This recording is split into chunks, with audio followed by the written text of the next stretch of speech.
ఉందని కూడా ఈ సందర్భంగా చెప్తాను. మరో 30 సంవత్సరాలు ఏళ్తామని కూడా ఈ సందర్భంగా కూడా మరి గట్టిగా కూడా చెప్తాను. కాబట్టి ఎవ్వరూ కూడా వైఎస్ఆర్ కాంగ్రెస్ పార్టీకి సంబంధించిన ఏ కార్యకర్త వెంటికి కూడా పీకలేడు అని చెప్పి కూడా ఈ సందర్భంగా చెప్తాను. ఇది ప్రతి ఒక్కరూ గుర్తుపెట్టుకోండి, ఒక్కటే గుర్తుపెట్టుకోండి. ఈసారి జగనన్న 2.0 కొంచెం వేరుగా కూడా ఉంటుంది.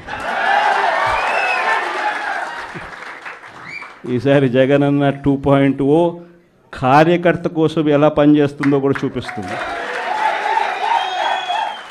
ఇది మాత్రం నేను ఖచ్చితంగా చెప్తా ఉన్నా. ఎందుకనంటే జగనన్న 1.0లో బహుశా కార్యకర్తలకు నేను అంత గొప్పగా బహుశా చేయలేకపోయి ఉండొచ్చేమో.